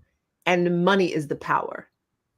And we have grown up in a world, especially those of us who grew up from the 60s and 70s and watched Dallas and Falcon Crest and all the hullabaloo. And, we went through that era and money was the power. And so as long as you had that, you had some power as a woman. And as long as a man couldn't take that from you, you also had power. And so in that way, we completely cut off all of the other ways that we have power as women. It was either money and sex. I mean, Lil' Kim, money, power, and sex, which you help you sleeping right. And I mean, it's like, oh, I'm sorry, there's money, power, and respect. Look at me, I'm getting it wrong. But she was an example of someone who that was it. It was money and it was sex. And that was all the power that we had. But our power is so much greater than that. But that happens to be the focus, which is why women are running around trying to get BBL so some guy can like them, so he can protect and provide for them or take care of them, or whatever it is that women are doing these days to try and acquire a man like he's a job or a car so that they can be protected. And so just real quick, because we use these words, so I want to say, because I love going to the land of Google because it's easy and everybody can go there. And, I know language shifts and it changes. These are generalized definitions. But when people say that I don't think they're looking up any of what these words mean, like the word humble. I don't think people actually look up what people think that means. So to be strong is having the power to move heavy weights or perform physically demanding tasks. Great. Not looking to be as strong as a man. Don't care. The other definition is able to withstand great force or pressure. I think we got that covered. We can move on now, right? I think Black women we understand we're strong, okay? It's interesting, though, that the example used is cotton is strong, hard-wearing, and easy to handle. I'm like, oh, like my grandmother picked. Okay, so that's strong. Provide, because if I hear one more, did they protect and provide? Provide, to make available for use. Supply, to supply something. Or make adequate preparation for. It didn't say nothing about money. It didn't say nothing about six figures. It didn't say anything about a man's income. It said to make adequate preparation for. Y'all get to determine what that means for you. What is adequate? What is to be prepared? No one has to define that for you but you, okay? And also to protect, because I don't know what women think of when they think he needs to provide and protect. I'm going to tell you right now, if I'm out somewhere with my man and some shit pops off, I need us to leave. I don't need him in jail, and I don't need him fighting, and I don't need him dying. I am 50 years old. We don't need to have any of that in our lives, okay? If he needs to defend us because we are in a position where he must defend us, best believe I'm probably jumping in too, okay? Because he might need some assistance. We rocking it out together. That's just how I roll. But other than that, no. So to protect is to keep safe from harm or injury. For some reason, oh, I'm sorry. Also, no, it's the verb, to keep safe from harm or injury. That also means emotionally, spiritually, to protect someone's heart, to protect their soul, to protect their being, to protect their mental state. People are so busy focused on the external. That's why they're sitting in these large houses. Nothing wrong with a large house. Being provided for, lonely as I don't know what, empty, because none of this is being protected and provided for. So when we're talking about how we don't need to be so strong and independent, because we don't, but we're also talking about, well, I want to be protected and provided for. In what way, sis? Because I'll tell you, for me, I want my heart protected. I can pay my bills. A man is not reduced to me to his wallet and his penis. He is not an ATM or a live toy. So I'm looking for you to protect my heart. I'm looking for you to have good conversation with me. I'm looking for us to have a spiritual connection that goes deeper than that. That if for some reason somebody's leg falls off and they can't work, we still have a relationship. And it's not like, oh, well, you can't protect and provide for me no more. So deuces. That's what I think. I'll just leave it at that. Okay, thank you all. Goodbye. Good night. It's over. Drop them off. But I love this. Who said this? Shelly, if you look at this, if you don't defend me, I do not feel safe. Right. And I think sometimes that's like, for me, it's a conversation. Like, can you hear me? Are you hearing what I'm saying? Like, sometimes we're saying words, but do you really hear and feel where I'm coming from? Because it's not always about being right or wrong. It's just about, do you get my perspective? You get what I'm saying? And that is a great showing me that you can provide for me by listening. Like, and it's little things. Like, the big stuff is important too. I don't want y'all to be thinking that I'm one of them girls, because I like everything. Look, I like all the gifts and all the other stuff too. But it's the little stuff, like, are you really hearing me? I remember when I was in college, one of my boyfriends, my first boyfriend, I was like, I don't like flowers. Like, it was just a conversation we was having. I was like, I don't like flowers because they die and da da da. And I wasn't saying that I don't like flowers, period. Like, he listened to the whole thing. I don't like flowers because they die, and I feel like that's a waste of money. And so when Valentine's came around, he gave me some plastic flowers. You know what I'm saying? The little one plastic rose. And I was like, oh, you listen. It's not that I don't like the flowers. I just hate the fact that they gotta die. You know what I'm saying? Or somebody who buys you a plant because it's like, well, let me give you something that's gonna last longer than just this one moment. You know what I'm saying? Or that conversation like, oh, I really love teddy bears. I want one of those teddy bears that's, almost as tall as me. And then when a person gets that for you, it's like this non-communicated understanding. Like, you heard me talking and you tried and you did. You know what I'm saying? And that is a lot. Like, not the effort as in, or what's the one thing? It's the thought that counts. I don't want the thought. You can miss me on that, because some people like to be like, oh, well, it was the thought that counts. No. What was the effort that you put into it to try to make these things happen? I know you may not have a whole lot of money, whatever else, but you don't need a whole lot of money going to date. Did you, you could have bought something that was $5, a $5 glass, bottle of wine. We could have went out at the park, sat by the lake. All that shit's free. So what effort are you putting in when I tell you I want to spend time with you and I want it to be quality time? Are you looking at me in my eyes when we're talking? Are you giving me your undivided attention, or are you on your telephone?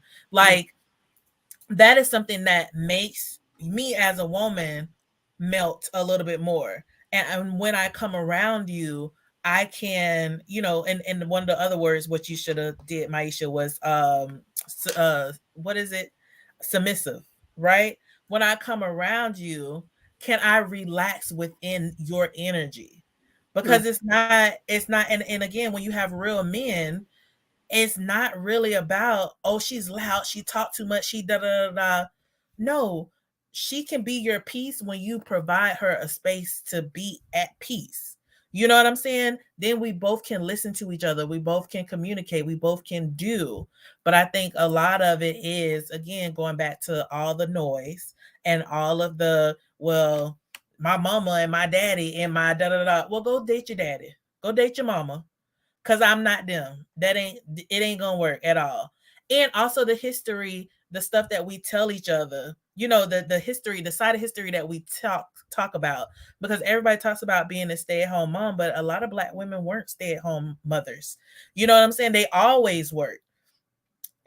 So like, yes, my great grandmother was a stay-at-home wife, and my great grandfather was a merchant seaman. So he brought the check home, but like what Maisha said, he brought the check to her so she could see, this is all the money we got. And then she made it stretch and did what she had to do in order to make the house a home, whatever else have you. That was one version of history. Whereas my grandmother, she had to go work in the orange groves and everything else. Everybody in the house had to go into the field and work. So there's so many variations of what history looked like, for us, that when people go to start talking about this is what it was and my grandmother, da da da, Maisha said it before, you need to have that discussion, have that conversation, and realize what you want, because it doesn't matter about your grandmother. You talk about a woman who is supposed to nurture you and put her tit in your mouth and raise you up from a boy to a man. Now that you're a man, what men are you around that help to support you and show you what an alpha male look like, or what it looks like to be a leader in your household? And a leader can also listen to those who are within the works with them and understand that there's back and forth and whatever else. So I think it's more to it. It's something that the conversation needs to be had so that everyone understands. You have to choose, you have to know you first. That's the basic thing. What you want, what you like. We keep going back to it, but we're gonna repeat it. What you want, what you like, what you desire. Yeah. And then, how can we both co-create with each other? How can we work together to make sure that we both are flourishing in this thing that we call a relationship, so that the ship is moving? Because I think people be in these ships that's sinking, hello, that ain't even finished being built. It's a relationship. It moves, it waves, it flows, it goes, there's gonna be ups and downs. Like, that's you being at sea, being in the water. But can we hold each other and protect each other within this ship that we're together? Okay. Goodbye. Good night. We're done. I'm just playing. Conversation got me hot, man, all around and whatnot. I'm excited. Like, I'm ready to make some phone calls. Look, so It's but for real. We literally, so we kind of, yes, we're still on the same topic, but this can grow and grow and grow, right?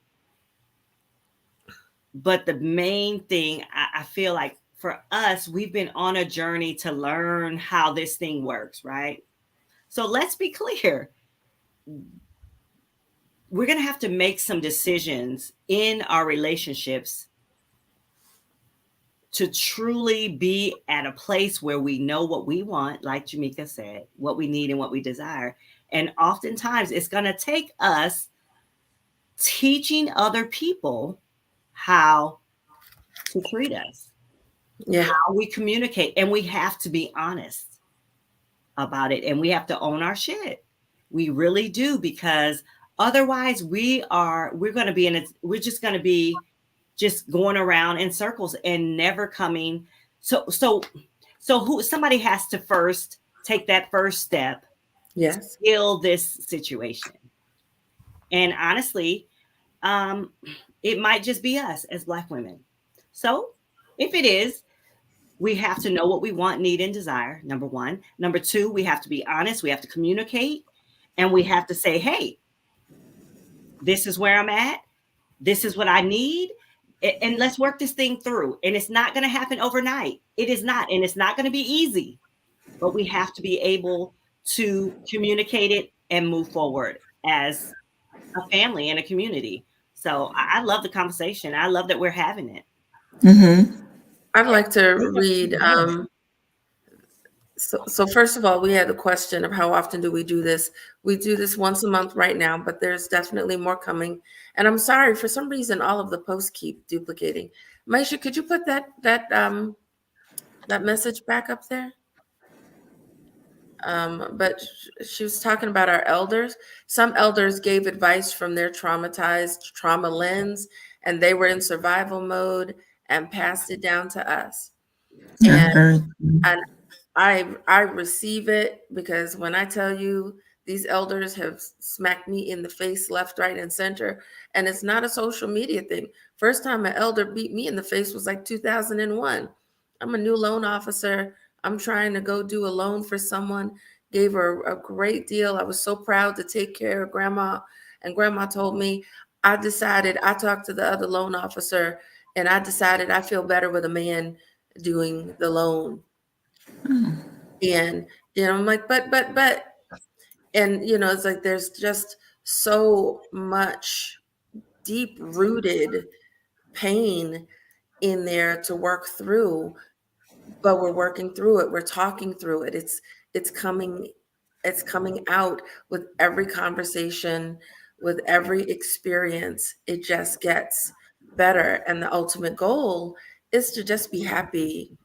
I want to say but my goal is to be happy where I am, right here, right now.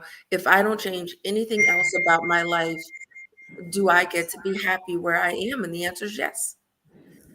I shouldn't have to go redesign my whole life to find happiness. No one should have to go do that. It's a choice. It's a mindset.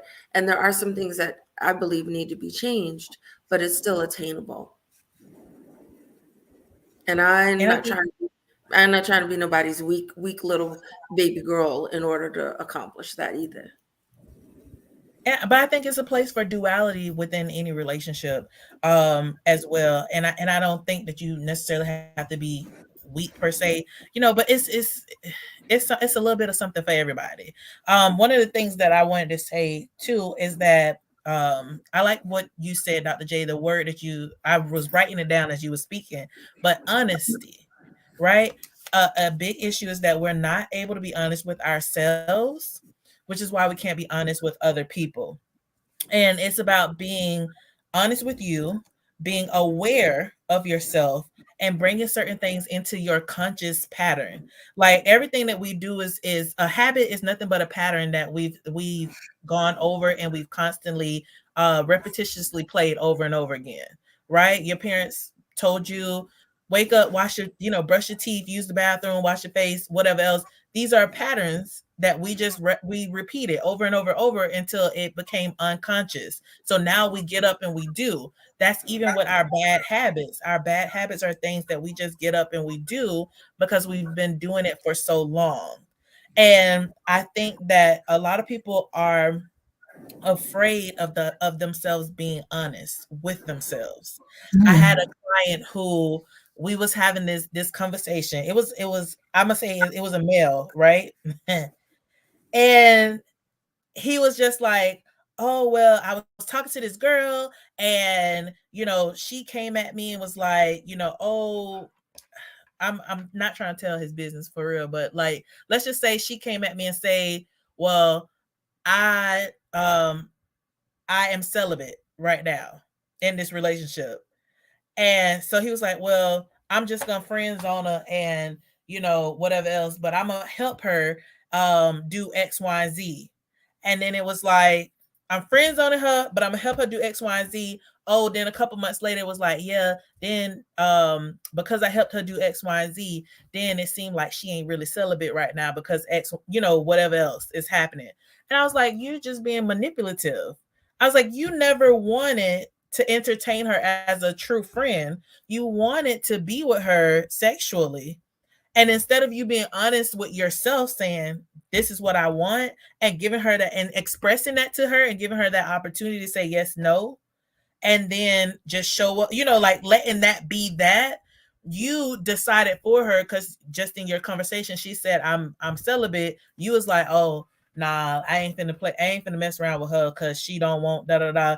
No, she just expressing to you where she is at this present moment.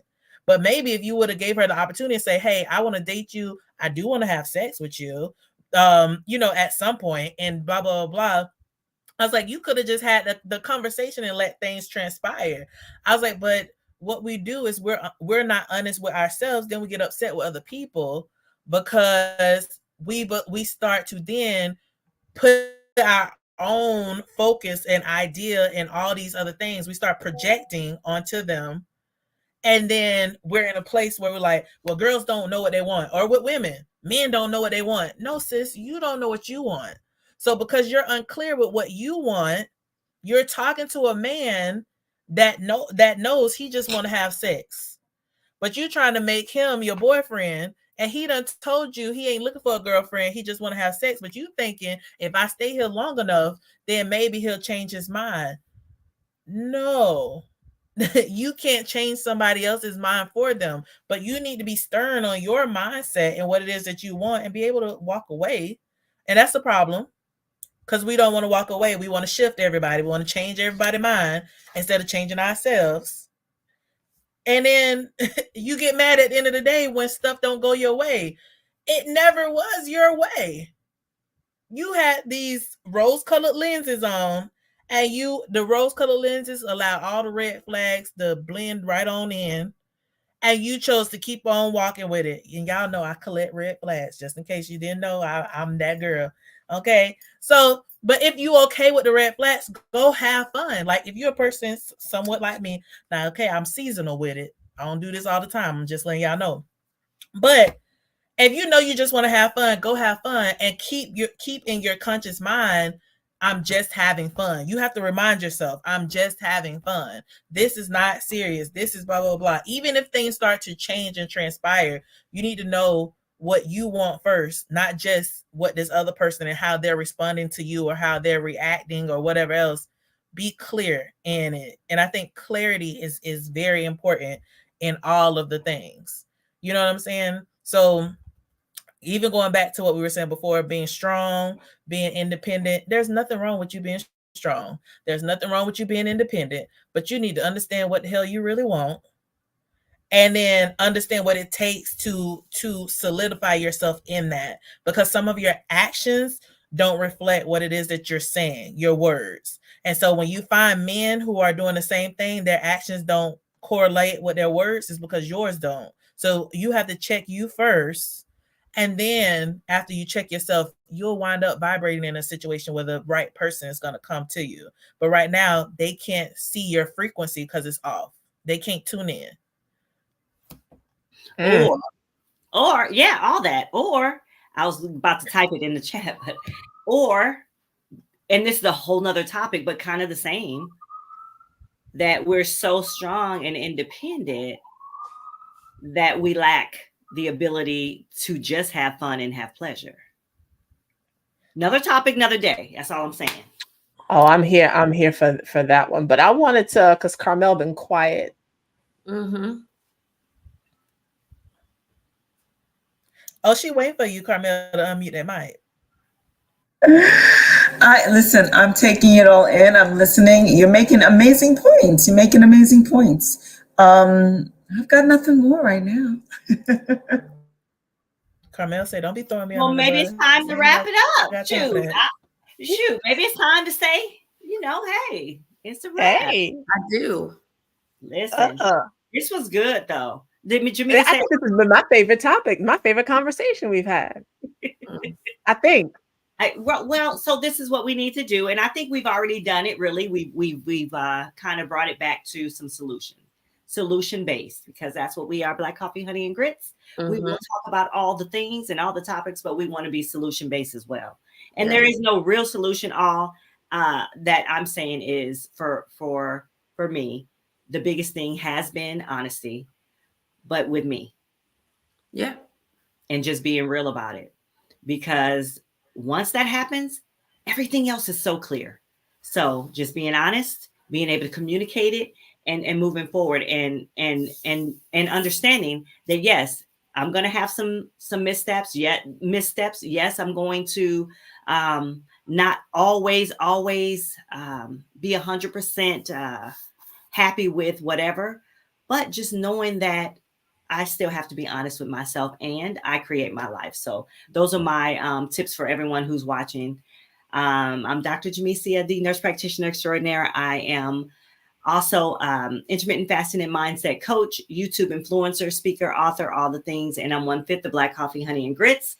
And we look forward to seeing you at our events that we're having. And we're going to talk about that. But I'll pass this over to Jamika so she can say who she is and her tips for this conversation. And bye. Look, well, thank you, Dr. J. Again, you guys, I am Jamika Anderson. My tips looking juicy today, by the way. Just saying, looking juicy. Oh, thank you. You're looking good. Just just got to get in front of the right lights. A little razzle dazzle for the people. Look, thank you. Yeah. But my tips is just to be more clear and honest with yourself, because it starts with you first. And the more that you can be clear with what you want, what you need, what you desire, like Dr. J was saying, the more honest you can be with yourself and being conscious and aware of it, the easier it will be for you to select your next best move. And remember, don't play the game for everybody. Just play it for yourself. Like, if don't be all the chess pieces on the board. Somebody told me this one time. Listen, from a great person, great man, great Black man. Don't be all the chess pieces on the board and try to be player one and player two. That's not your job. But just do what you need to do for you, and allow the other person the opportunity to adjust. You know what I'm saying? Because you can't think of all the things. You just can't. Look, you just can't.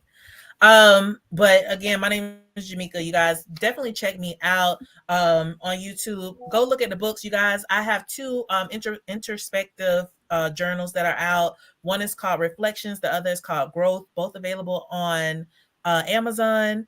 Take some time to get to know you. I think sometimes we're so used to hearing all the noise and asking all the questions and not giving ourselves the opportunity to really sit with things and figure out what is best for ourselves. So that is really big. And that's what I do. I in my program with Harmony Power, which is the name of the business, the company.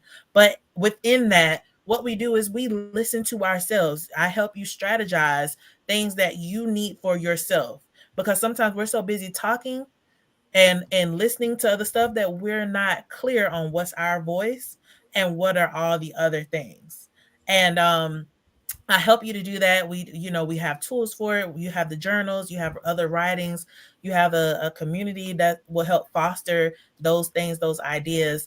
And we pull in the spirituality aspect, because, everybody got some type of religion background. Majority of Black women are Christians, but even those things aren't the truth of what the Bible is saying and what we've been told, how we've been controlled and manipulated and all those things. We have to differentiate some of those things. That's a different conversation for another day. But at the end of the day, if you're saying that you're a Christian and you're going to be Christ-like, Jesus didn't put up with a whole lot of stuff. You know what I'm saying? He came in to know that he's going to be different than all the rest. And so I'm here to help you be different and be your full self, so that you can show up authentic in the world and that you can have the best version of your reality on this plane. So I definitely appreciate y'all and all the things. And I'm going to pass it over to Camille. Thank you. So like I said, this was just an amazing conversation. There was very, very little room for me to interrupt and say, because just as soon as something was said, the point I want to make is established. But I wanted to say that my takeaways from this was, number one, being honest with yourself, right? knowing what it is that you need and that you want from the world, from your relationships, from the people around you. And then based on that, establishing your non-negotiables. Jamika had mentioned that earlier. Our non-negotiables are just that. They're non-negotiable. This is what I will put up with, and this is what I absolutely will not. And men have such an amazing ability to stand by their non-negotiables. It's us as women that tend to kind of like, okay, well, just this one time. And then the next piece for me is being able to communicate that. Communication is a skill, right? Communication is a skill because I can tell somebody something, and if I'm not strong enough and he comes back at me with something, I might be like, oh, okay, you're right. Right? So communication is a skill, and being able to stand up to my non-negotiables based on the honest conversation I had with myself about what I want and need. Those are my three takeaways from this conversation this evening. I'm Carmel Jean-Francois. I'm owner and founder of CFIT Coaching, and I work with those who have come to realize that they have maybe a sugar addiction, a food addiction. I assist them in adapting a whole food, plant-based lifestyle in order to combat that addiction or combat whatever it is that's taken over their nutrition. And I'm here always encouraging everybody to add more plants to your plate. And I'm going to pass it over to you, Maisha. Yeah, this has been amazing and wonderful. First, you can find all of us at blackcoffeehoneyandgrits.com. You can find all of our links to all of us all over social media. We would love it if you would subscribe, like, and share for Black Coffee, Honey, and Grits for sure on YouTube, Facebook, Instagram. Instagram cuts the live stream off after an hour, so sorry, Instagram. But you can find us on all of those social media channels, and you can find each one of us in our individual pages if you go to blackcoffeehoneyandgrits.com. Do not forget to sign up for our mailing list so that you can keep in touch with us just in case the social media world goes bye-bye. And that way you can also see all of our fun things that we have going on. Like you'll be getting some behind the scenes because we're going on a cruise. So you're going to want to keep up and see what BCHG is doing. And we've got some other things, but I'll stop there for the moment. This has been an amazing conversation. Thank you, Plan D. Gonna ping your comment up there. We really appreciate that. We are definitely here representing different facets of Black women, and we love and support Black men. So we appreciate your comment. To me, my biggest tip is something that I personally had to learn, and I'm still learning, is the strength in vulnerability, the strength in being authentically open, and the strength that comes from connecting with others. It's scary, it's frightening to do that. There's a risk of pain, there's a risk of heartbreak, and trusting that each time my heart cracks open, it is only to make space for it to be bigger. That I'm learning to see heartbreak as a way to break away a shell that allows my heart to grow, as opposed to heartbreak being a way that kind of makes me want to cry, as opposed to heartbreak being a way that causes me to collapse inward. And this has been a journey for me. So I see vulnerability and being able to show, as I like to say, what's under the hood of my car, where it might be messy, it might be dirty, it might not look so great. Allowing those parts of myself to be seen, and trusting that those who love me will appreciate them even if they don't like them, but will know that it makes up the mosaic, the quilt that is all of me.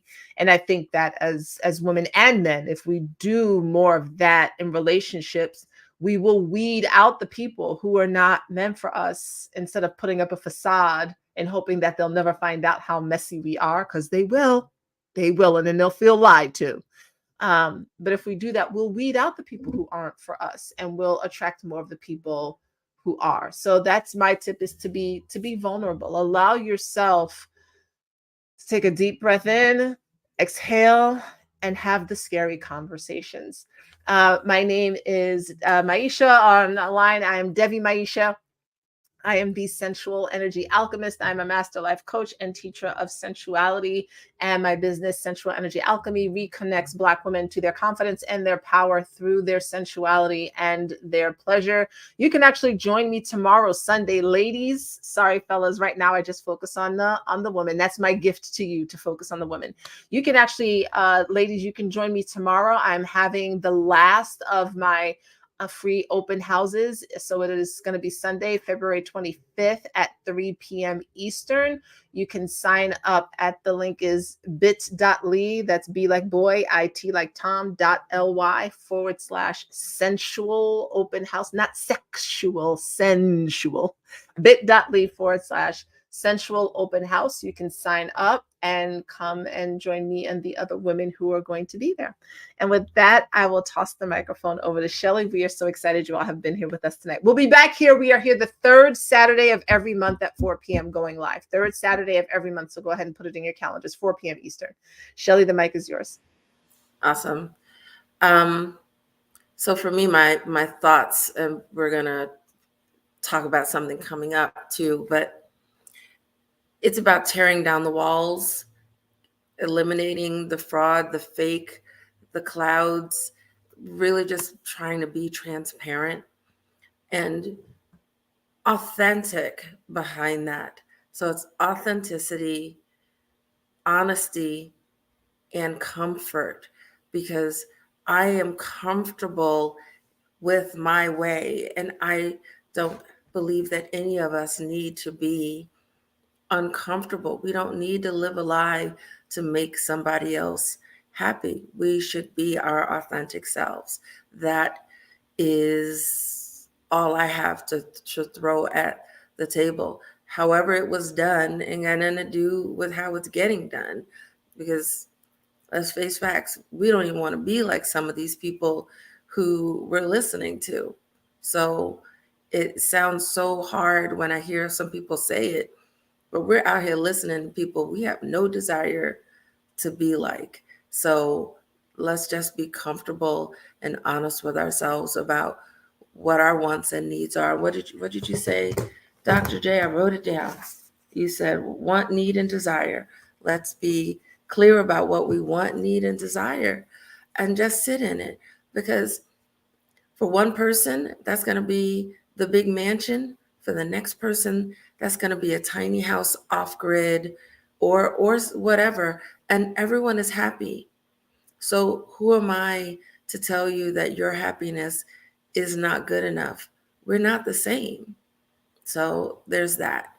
You guys, we are really close to locking down the location for our May 5th event. And we talked about it today, but on May 5th, we're getting together for a brunch. So far, our brunches have sold out. It is going to be in the Metro New York, New Jersey area. Did we settle on New Jersey, you guys?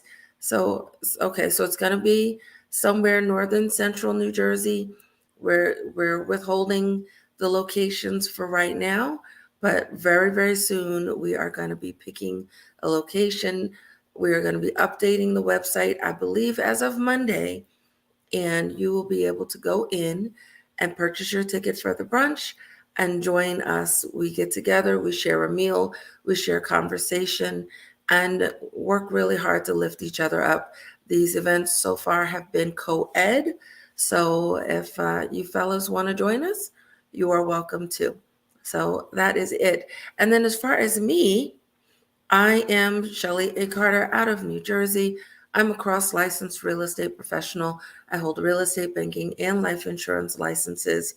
I am the CEO and founder of Housing Ministry, because my business is about helping you find and fund your real estate, but my happy place is helping you monetize that real estate. So we want to find it, we're going to fund it, and we're going to help you protect it and get everything secure. And then I don't really believe that everyone should be running around with 2 and 3 and 10 jobs. For me, I am focusing on working with a group of people to find ways to monetize that home. So many Rules have changed. We get to work from home now, more now than we ever did. And if you can be at home and make enough to cover the mortgage and secure your future, have multiple streams of revenue, so that way if your job one day calls and says, hey, we don't need you anymore, or we've been bought out, that your world doesn't come crashing down. So that is it. I have other things that I do, but that is enough for now. So does anybody else have anything else to say, or are we good? This has been a good conversation. Should we tell them the theme of our brunch? It's making me feel very sexy right now. Oh, you drop it. Carmel, did Carmel want to put her voice on? We all got voices. Oh, so, we do. So the brunch on May 5th is going to be soul sips and honey grits. You're not going to want to miss what we have to offer you. So it's going to be May 5th in the New Jersey area. It's going to be close to transit. If you're thinking, oh, I don't live in Jersey, we're going to tell you right now that we've had people, when we had our brunch in Virginia, we had people come from New York down to Alexandria, Virginia for our brunch. It is well worth traveling for. So we really hope to see you on May 5th for Soulful Sips and Honey Grits. There you go. Should put it in there. Anybody else have any final thoughts, words, comments? No, this is great. No, just glad that we got to have the conversation. Glad Jamika made it back in. And thank you to everyone who participated. The chat was hopping, and that is always fantastic. So, and welcome. This was good.